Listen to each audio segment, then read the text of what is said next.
ನೋಡು, ಯಾವ ಕರ್ಮ ಧರ್ಮ ಕರ್ಮವಾಗ್ತದೆ. ಅದಕ್ಕೊಂದು ಲಕ್ಷಣ, ಒಂದೆರಡು ಮೂರು ಲಕ್ಷಣ.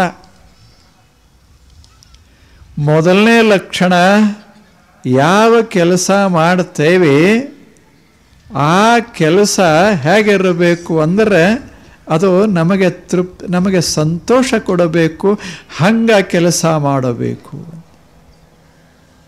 ಯಾರು ನೋಡ್ತಾರೆ ಅವ್ರಿಗೂ ಒಂದಿಷ್ಟು ಸಂತೋಷ ಆಗಬೇಕು, ಹಂಗ ಕೆಲಸ ಮಾಡಬೇಕು. ಅದಕ್ಕೆ ಕೌಶಲ ಅಂತ ಕರೆದರು. ಯೋಗ ಕರ್ಮಸು ಕೌಶಲಂ. ಯೋಗ ಆಗಬೇಕಾದ್ರೆ ಕರ್ಮಗಳಲ್ಲಿ ಕೌಶಲ್ಯತಾ ವ್ಯಕ್ತ ಆಗಬೇಕು.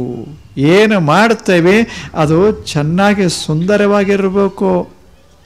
ಈಗ ಇಟ್ಟಿಲ್ಲೇನು, ಇದೊಂದು ಟೇಬಲ್ ಇಟ್ಟಾರೆ, ಸುಮ್ಮನೆ ಹೆಂಗರೆ ಇಟ್ಟು ಹೋಗಿಲ್ಲ ಅವರು.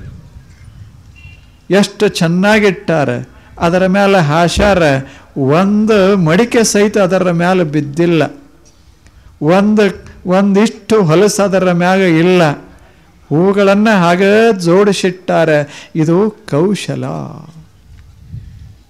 ನೋಡಿದ್ರೆ ಆನಂದ ಆಗಬೇಕು. ಅದೇ ಈಗ ನಾನು ಬರೋದ್ರಾಗ, ನೀವು ಬರೋದ್ರಾಗ ಇದ್ರಾಗೆಲ್ಲ ಹೊಲಸು ಕಸ ಚೆಲ್ಲಿದ್ರೆ, ಈ ಟೇಬಲ್ ಎಲ್ಲರೇ ಒಗದಿದ್ರೆ, ಅದರ ಮ್ಯಾಗ ಬಟ್ಟೆ ಹಿಂಗೆ ಚೆಲ್ಲಿದ್ರೆ ಆಗ್ತಿತ್ತೇನು? ಸಂತೋಷ ಉಂಟಾಗ್ತಿತ್ತೇನು ಅಂತ. ಯಾವುದೇ ಕೆಲಸ ಮಾಡಿದರೂ ಅಚ್ಚುಕಟ್ಟಾಗಿ ಮನಸ್ಸಿಗೆ ಸಂತೋಷ ಕೊಡುವ ಹಾಗೆ, ಬರೇ ತನ್ನ ಮನಸ್ಸಿಗೆಲ್ಲ, ಯಾರ ನೋಡಿದವರ ಮನಸ್ಸಿಗೆಲ್ಲ ಸಂತೋಷ ಉಂಟಾಗುವ ಹಾಗೆ ಆ ಕೆಲಸ ನಾವು ಮಾಡಬೇಕಾಗ್ತದೆ. ಇದಕ್ಕೆ ಕೌಶಲ ಅದು ಬೇಕು. ಹಾಗಾದ್ರೆ ಒಂದು ಗುಬ್ಬಿ ಇರುವುದಿಲ್ಲ, ಒಂದು ಗೀಜಗ ಅಂತ ಇರ್ತದೆ, ನೋಡಿರಲ್ಲ. ಗೀಜಗ ಒಂದು ಗೂಡು ಕಟ್ಟುತ್ತದೆ. ಏನು ಗೂಡ, ಎಷ್ಟು ಕಲಾತ್ಮಕವಾಗಿ ಕಟ್ಟಿರ್ತದೆ. ಹೇಗರೆ ತಂದು ಎಳಿ ಒಗೆಯೋದಿಲ್ಲ ಅದು. ಏನಾದ್ರೆ ಆಕಾರ, ಒಬ್ಬರು ಎಂಜಿನಿಯರ್ಗೆ ಸಹಿತ ಹಂಗೆ ಮಾಡಲಿಕ್ಕಾಗೋದಿಲ್ಲ, ಅಷ್ಟು ಸುಂದರವಾಗಿ ಕಟ್ತದೆ. ಮತ್ತು ಅದರ ಹತ್ತಿರ ಏನೂ ಇಲ್ಲ, ಕಂಪಾಸ್ ಇಲ್ಲ, ಫೂಟ್ ಪಟ್ಟಿ ಅಥವಾ ಮೀಟರ್ ಪಟ್ಟಿ ಇಲ್ಲ, ಯಾವುದಿಲ್ಲ. ಆದರೆ ಹೆಂಗೆ ತಯಾರ ಮಾಡ್ತದ, ಅದನ್ನು ಹೆಣೆಯೋ ರೀತಿ ಹೇಗೆ ಹೆಣಿತದೆ, ಹೇಗರೆ ಮಾಡೋದಿಲ್ಲ. ಎಷ್ಟು ಅದ್ಭುತ ಮಾಡ್ತದೆ ಅದು. ಅದಕ್ಕೆ ಸಂತೋಷ ಕೊಡ್ತದೆ. ಹಾಗೆ ಮನುಷ್ಯ ಒಂದು ಮನೆಯೇ ಮಾಡಿಕೊಳ್ಳಿ, ಒಂದು ಹೊಲನೇ ಮಾಡಲಿ, ಒಂದು ಆಫೀಸ ನಡೆಸಲಿ, ಒಂದು ವ್ಯಾಪಾರ ಮಾಡಲಿ, ಸಾಮಾನುಗಳನ್ನು ಇಡೋದು ಕೊಡೋದು ಹೇಗಿರಬೇಕು ಅಂದರೆ ಅದರಾಗ ಕೌಶಲ್ಯ ವ್ಯಕ್ತ ಆಗ್ತಾ ಇರಬೇಕು, ಕುಶಲತಾ ವ್ಯಕ್ತ ಆಗ್ತಿರಬೇಕು. ಕುಶಲತಾ ಆವಾಗ ಆ ಕರ್ಮ ನಮಗೆ ಯೋಗವಾಗಿ ಅದು ಫಲವನ್ನು ಕೊಡಕ್ಕೆ ಪ್ರಾರಂಭ ಮಾಡ್ತದೆ. ಹೇಗರೇ ಮಾಡಬಾರದು. ಕೌಶಲ ಅಂತ ಕರೆದಾರೆ. ಅದಕ್ಕೆ ಬಹಳ ಮಹತ್ವದ್ದು. ಚೆನ್ನಾಗಿ ಮಾಡೋದು, ಅದಕ್ಕೆ ಪ್ರೀತಿ ಬೇಕಾಗ್ತದೆ. ಚಂದ ಮಾಡಬೇಕು ಅನ್ನುವ ಪ್ರೇಮ ಒಂದು ಬೇಕಲ್ಲ. ರೊಟ್ಟಿ ಮಾಡ್ತಿರಲ್ಲ, ಎಷ್ಟು ಚೆನ್ನಾಗಿ ಮಾಡೋದಲ್ಲ, ಗೋಲಾಗಿ ಮಾಡ್ತಾರೆ. ಹೆಂಗರೆ ಬಡ್ದು ಎಕಡೆರೆ ಮಾಡೋಕ್ಕೆ ಹೋಗೋದಿಲ್ಲ, ಅಷ್ಟೇ ಚಂದ ಮಾಡ್ತಾರೆ. ಅದಕ್ಕೆಲ್ಲ ಉಣ್ಣಾಕ ಕೂತ್ರೆ ಹೆಂಗರೆ ನಾವು ಕೂಡೋದಿಲ್ಲ, ಶಿಸ್ತಾಗೆ ಕೂಡ್ತೇವೆ, ಶಿಸ್ತಾಗಿ ಊಟ ಮಾಡ್ತೇವೆ. ಎಲ್ಲ ಚೆನ್ನಾಗಿದ್ದರೆ ಚೆನ್ನಾಗಿ ಮನಸ್ಸು, ದೇಹ ಮತ್ತು ಜೀವನ ಅರಳಕ್ಕೆ ಶುರುವಾಗ್ತವ. ನೋಡಿದ್ರೆ ಕಣ್ಣಿಗೆ ಅಂದ ಇರಬೇಕು, ಕೇಳಿದ್ರೆ ಕಿವಿಗೆ ಸಂತೋಷ ಆಗಬೇಕು. ಹಂಗೆ ಶಬ್ದ ಬಳಸೋದು, ಹಂಗೆ ಮಾತುಗಳನ್ನು ಆಡೋದು, ಎತ್ತರೆ ಶಬ್ದ ಬಗೋದು, ಯಾವರೇ ಶಬ್ದ ಬಗೋದು, ಅವ್ರ ಮನಸ್ಸಿಗೆ ನೋವ, ನಮ್ಮ ಮನಸ್ಸಿಗೆ ತಾಪ, ಹಿಂಗೆ ಮಾಡ್ಕೋತು ಹಾದೇವಿ ಅಂದರೆ ಕೌಶಲ್ಯ ಇಲ್ಲ ಅಂತ ಅದರ ಅರ್ಥ ಆಗ್ತದೆ. ಆಗೋದಲ್ಲೇನು ಅಂತಾರೆ, ಮಾತು ಬಲ್ಲವ ಏನೋ ಅನ್ನೋದಿಲ್ಲ, ಮಾತು ಅರಿಯದವ ಜಗಳ. ಹಂಗಾಗುತ್ತೆ. ಸುಮ್ಮನೆ ಒಂದು ಸಣ್ಣ ಮಾತು ಏನೋ ಅನ್ನೋದು ಏನರೇ ಆಗೇ ಬಿಡ್ತದೆ. ಅಂಧಸ್ಯ ಪುತ್ರ ಅಂಧಃ ಯಾರಂದ್ರು? ದ್ರೌಪದಿ. ಘಟನಾ ನಿಮಗೆ ಗೊತ್ತದೆ. ಇಡೀ ಮಹಾಭಾರತ ಘಟನೆ ನಡೆದದ್ದು ಅಂಧಸ್ಯ ಪುತ್ರ ಅಂಧಃ ಅಂತ ದ್ರೌಪದಿಯ ಮುಖದಿಂದ ಒಂದು ಮಾತು ಹೊರಬಿತ್ತು. ಅದು ಯುದ್ಧಕ್ಕೆ ಕಾರಣ ಆಯ್ತದ. ಬರೇ ಲೆತ್ತಾಡೋದಲ್ಲ, ಇದೊಂದು ಮಾತು. ಒಮ್ಮೆ ಅವರು ಸಮಾರಂಭ ಮಾಡ್ತಾ ಇದ್ರು, ಒಂದು ದೊಡ್ಡ ಉತ್ಸವ ಮಾಡ್ತಾ ಇದ್ರು ಪಾಂಡವರು. ಅವರು ರಾಜರಾಗಿದ್ದರು. ರಾಜ್ಯದ ಅರ್ಧ ಇವ್ರಿಗೆ ಅರ್ಧ ಅವ್ರಿಗೆ ಇತ್ತು. ಇವರೊಂದು ದೊಡ್ಡ ಸಮಾರಂಭ ಮಾಡಿದರು. ಆ ಸಮಾರಂಭದಾಗ ಇವರಿಗೆ ಆಮಂತ್ರಣ, ಆ ಸಮಾರಂಭಕ್ಕೆ ಇವರಿಗೆ ಆಮಂತ್ರಣ ಕೊಟ್ಟರು. ಯಾರಿಗೆ? ಕೌರವ ದೊರೆಗಳಿಗೆಲ್ಲ ಆಮಂತ್ರಣ ಕೊಟ್ಟರು. ಆಮಂತ್ರಣ ಕೊಟ್ಟ ಬಳಿಕ ಅವರು ಅತಿಥಿಗಳಾದರು. ಅವರು ದುರ್ಯೋಧನ ಹೀಗೆ ಬರ್ತಾ ಇರ್ತಾನೆ, ಅವರನ್ನು ಸ್ವಾಗತ ಮಾಡಬೇಕಲ್ಲ. ಸ್ವಾಗತ ಮಾಡಬೇಕಂತ ಎಲ್ಲರೂ ನಿಂತಿರ್ತಾರೆ. ಆತ ದುರ್ಯೋಧನ ಬರ್ತಾನೆ. ಕಥೆಯೇನೇ ಹಾಕಿರೋಲ್ದ್ಯಾಕೆ, ದುರ್ಯೋಧನ ಒಳಗೆ ಬರ್ತಾನೆ. ಆತ ಸ್ವಲ್ಪ ಎಡುತ್ತಾನೆ ಅಂತ ಇಟ್ಕೊಳ್ಳಿ. ಸ್ವಲ್ಪ ಎಡುತ್ತಾನೆ. ಈಗಿರೋದಿಲ್ಲೇನು, ಒಂದು ಕಟ್ಟಿರ್ತದೆ, ಸಣ್ಣ ಕಟ್ಟೆ, ನಮಗೆ ಗೊತ್ತಾಗೋದಿಲ್ಲ. ಹಂಗೆ ಸಹಜ ಹೆಜ್ಜೆ ಇಡ್ತೇವೆ, ಮುಗ್ಗರಿಸ್ತೇವೆ. ಗೊತ್ತ ಆಗದಂಗೆ ಮಾಡಿದ್ರು. ಇದನ್ನೇ ಹಂಗೆ ಕಟ್ಟಿದ್ರು ಅಂದ್ರೆ ಇಲ್ಲಿ ಪೈರಿ ಅದ ಅಂತ ಗೊತ್ತಾಗಬಾರ್ದು. ಹಂಗೆ ಒಂದಾಗಿತ್ತು. ಹಿಂಗೆ ಇಡೋದಕ್ಕೆ ಎಡುದ, ಮುಗ್ದ, ಮುಗ್ಗರಿಸಿದ. ಅವಾಗ ಅತಿಥಿ ಮಹಾರಾಜ ದ್ರೌಪದಿ ಅಲ್ಲೇ ನಿಂತಿದ್ಲು. ಆಕೆ ಅಂದ್ಲು, ಕುರುಡನ ಮಗ ಕುರುಡ ಅಂದ್ಲು.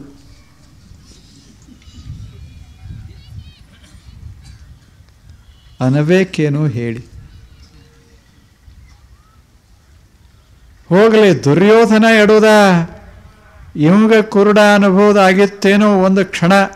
ಆದರೆ ಕುರುಡನ ಮಗ ಕುರುಡ ಅಂತಂದ. ಕುರುಡನ ಮಗ ಅಂದ್ರೆ ಯಾರು? ದುರ್ಯೋಧನ. ಕುರುಡ ಅಂದ್ರೆ ಯಾರು?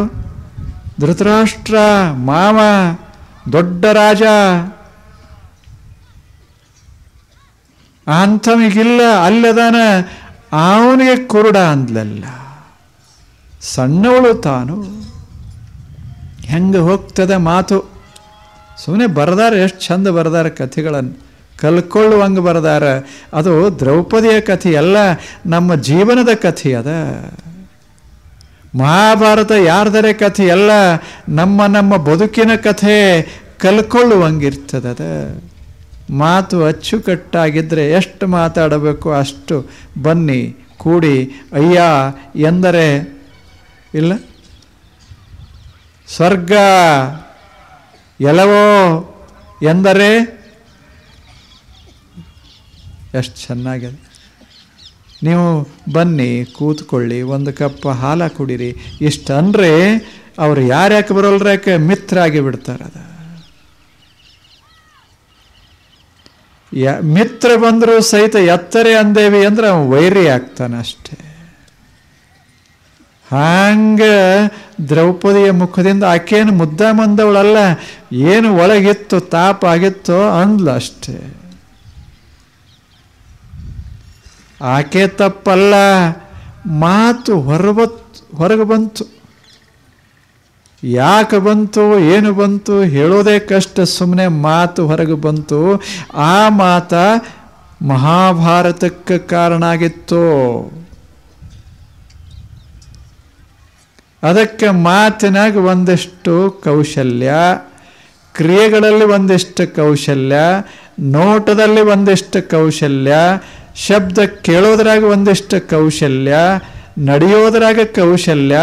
ಜೀವನವೇ ಕುಶಲತೆಯಿಂದ ಕೂಡಿಕೊಂಡಿದ್ರೆ ಜೀವನ ಸಂತೋಷ ಕೊಡ್ತದೆ ಮನುಷ್ಯಾಗ.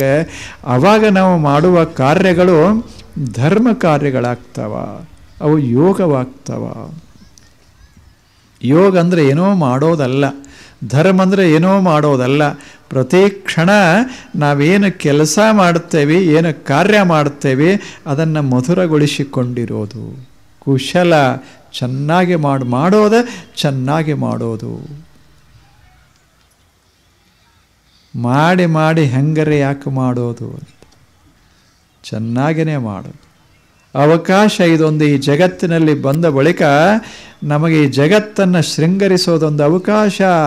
ಜಗತ್ತನ್ನು ಕೆಡಿಸಿ ಹೋಗಬಾರದು, ಜಗತ್ತನ್ನು ಇನ್ನಷ್ಟು ಸುಂದರ ಮಾಡಿ ಹೋಗಬೇಕಲ್ಲ. ಏನಪ್ಪ ಬಂದ 100 ವರ್ಷ ಬದುಕದ ಎಲ್ಲ ಊರು ಕೆಡಿಸಿ ಹೋದ, ಹಿಂಗಾಗಬಾರದು. ತನ್ನ ಜೀವನನೂ ಹಾಳು ಮಾಡಿಕೊಂಡ, ಇನ್ನೊಬ್ಬರ ಜೀವನನೂ ಹಾಳು ಮಾಡಿಕೊಂಡ. ನನ್ನ ಜೀವನದಾಗ ಮಾಡಿದ್ದೇನು ಅಂತೂ ಒಂದು ದಿವಸ ಕೇಳಲೇ ಇಲ್ಲ. ಕುಶಲತಾ ಇಲ್ಲ. ಯಾವ ಕರ್ಮ ಮಾಡಿದರೆ ತನಗೆ ಹಿತವಾದೀತು, ಯಾವ ರೀತಿ ಕರ್ಮ ಮಾಡಿದರೆ ತನಗೆ ಹಿತವಾದೀತು ಅನ್ನೋದನ್ನು ಮರೆತು ಬಿಟ್ಟ. ಒಂದೇನೋ ಕಥೆ ಹೇಳ್ತಾರೆ ಇತಿಹಾಸದೊಳಗೆ, ಅವ್ರ ಹೆಸರು ಬೇಡ. ಈ ದೇಶವನ್ನು ಆಳಿದವ ಒಬ್ಬ ಬಾದಶಾಹ. ಈ ದೇಶವನ್ನು ಆಳಿದ 90 ಮ್ಯಾಲ ವರ್ಷ ಬಾಳಿದ. ಆತ ಬದುಕಿರುವ ಕಾಲಾವಧಿಯೊಳಗೆಲ್ಲ ಯುದ್ಧಗಳನ್ನೇ ಮಾಡಿದ. 90 ಮ್ಯಾಲ ಅಷ್ಟು ವರ್ಷ ಬದುಕಿದ. ಬದುಕಿನ ಪ್ರತಿ ಕ್ಷಣ ಕ್ಷಣ ಅವನ ತಲೆಯಾಗಿ ಇದ್ದಿದ್ದೇನು ಅಂದರೆ ಯುದ್ಧ. ತಂದೆಯನ್ನೂ ಇಟ್ಟ ಶರಿಯೊಳಗ, ಮಕ್ಕಳನ್ನ ಶರಿಯೊಳಗಿಟ್ಟ. ಆಳಲಿಕ್ಕಾಗಿ ಸೇನೆಯನ್ನು ಕಟ್ಟಿದ. ಸೇನೆ ಒಂದು ದಿವಸ ಕೂಡುಗೊಡ್ಲಿಲ್ಲ ಸೇನೆಯನ್ನು, ಹಂಗದನ್ನು ಬಳಸಿಕೊಂಡ. ಇಡೀ ಜೀವನದ ತುಂಬ ಯುದ್ಧಗಳೇ ಯುದ್ಧಗಳು. 1 ವರ್ಷ ಸಹಿತ ಯುದ್ಧವಿಲ್ಲದೆ ಕಳಿಲೇ ಇಲ್ಲ. ಸಾಯುವಾಗ ಹಾಸಿಗೆ ಮೇಲೆ ಮಲಗಿರ್ತಾನೆ, ಯಾರೂ ಇರೋದಿಲ್ಲ, ಮಗ್ಲ. ಸಣ್ಣ ದೀಪ ಒಂದು ಉರಿತಾ ಇರ್ತದೆ. ಈತ ಸೋತ ಮಲಗಿರ್ತಾನೆ. ಸಾವು ಸಮೀಪ ಬಂದಿರ್ತದೆ. ಆವಾಗ ಅವನ ಕಣ್ಣು ಮುಂದೆ ತನ್ನ 90 ವರ್ಷಗಳು ಹಿಂಗೆ ಹರಿದು ಹೋಗ್ತಾವ. ಎಲ್ಲ ಕಡೆ ಚೀರಾಟ, ಎಲ್ಲ ಕಡೆ ರಕ್ತ, ಎಲ್ಲ ಕಡೆ ಕೊಲೆ. ಕಣ್ಣು ಮುಂದೆ ಹಿಂಗೆ ಹರಿದು ಹೋಗ್ತದೆ. 90 ವರ್ಷದ ಜೀವನದ ಚಿತ್ರಗಳು ಹಿಂಗೆ ಹರಿದು ಹೋಗ್ತಾವ. ಅದರಾಗ ಒಂದು ಚಿತ್ರದೊಳಗೂ ಸಹಿತ ಒಂದು ಹೂವ ಅರಳಲಿಲ್ಲ.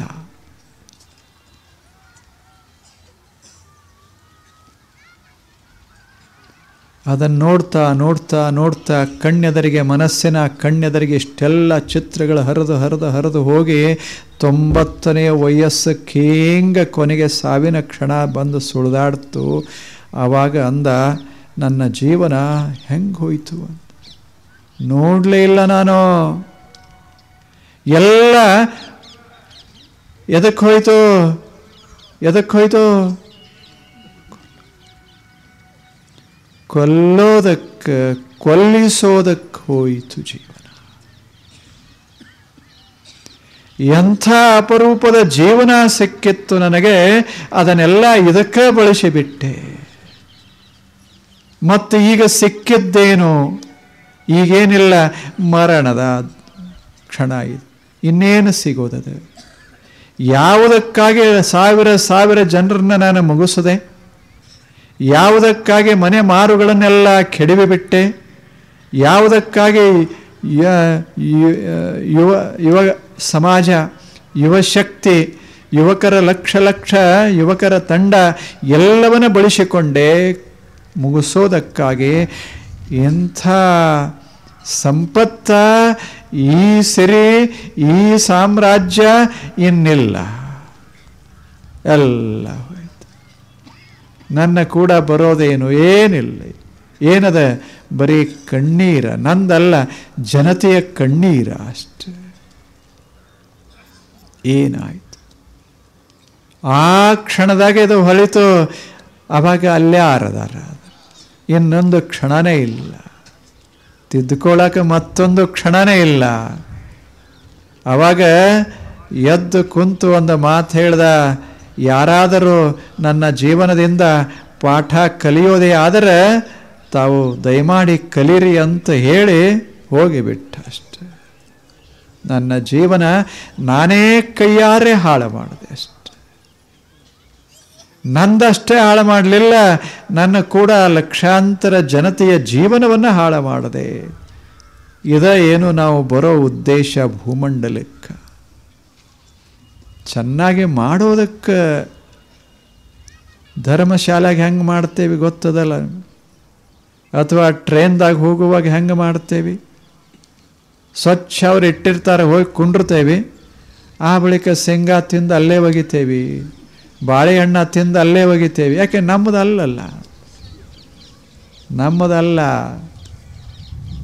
ಆ ಬಳಿಕ ಮುಂದೆ ಕಸ ಹೊಡ್ಯಾಕೇನು ಬರ್ತಾನೆ, ಅವ ಶಾಪ ಕೊಡಕ್ಕೆ ಶುರು ಮಾಡ್ತಾನೆ. ನಮಗೆ ಹಿಂಗಾಗ್ಯದ. ನಮ್ಮ ಕೆಲಸ ಹೆಂಗಾಗ್ಯದ ಅಂದ್ರೆ, ಈ ಜಗತ್ತಿನಾಗ ಬಂದ ಬಳಿಕ ಈ ಕಾಲದ ಟ್ರೈನ್ದಾಗ ಕುಂತಾಗ ನಾವು ಹಿಂಗೆ ಅಲ್ಲೊಂದು ಕಲ್ಲ ಇಲ್ಲೊಂದು ಮುಳ್ಳ ಒಕ್ಕೋತ್ ಜೀವನ ಸಾಗಿಸಿದರೆ ಹಿಂದೆ ಬರೋರು ಬೈಲಾರ್ದೆ ಇನ್ನೇನು ಮಾಡ್ತಾರ ಈ ಜಗತ್ತಿನ? ಕೌಶಲ ಇರು. ಕುಶಲತಾ ಅಂದರೆ ಯಾವ ಮಾತಿನಿಂದ ದುಷ್ಪರಿಣಾಮ ಆಗೋದಿಲ್ಲ, ಯಾವ ಕೆಲಸದಿಂದ ದುಷ್ಪರಿಣಾಮ ನನ್ನ ಮೇಲಾಗಲಿ ಅನ್ಯರ ಮೇಲಾಗಲಿ ಬಹಳಷ್ಟಾಗೋದಿಲ್ಲ ಅಂಥ ಕೆಲಸ ಎಷ್ಟು ಸಾಧ್ಯವೋ ಅಷ್ಟು ಮಾಡೋದು. ಒಮ್ಮೊಮ್ಮೆ ಸಾಧ್ಯ ಆಗಲಿಕ್ಕಿಲ್ಲ, ಸಾಧ್ಯ ಆಗುವಷ್ಟು ಮಾಡೋದು. ಅಪ್ಪಿ ತಪ್ಪಿ ಹೋದರೆ ಮಾತು ಬೇರೆ, ಮುದ್ದಾಮ ಕೆಡಿಸದೇ ಇರೋದು. ಇದಕ್ಕೆ ಕೌಶಲ ಮಾಡಬೇಕು. ಮನುಷ್ಯ ಚಲೋ ಕೆಲಸ ಮಾಡಬೇಕು, ಚೆನ್ನಾಗಿ ಮಾಡಬೇಕು.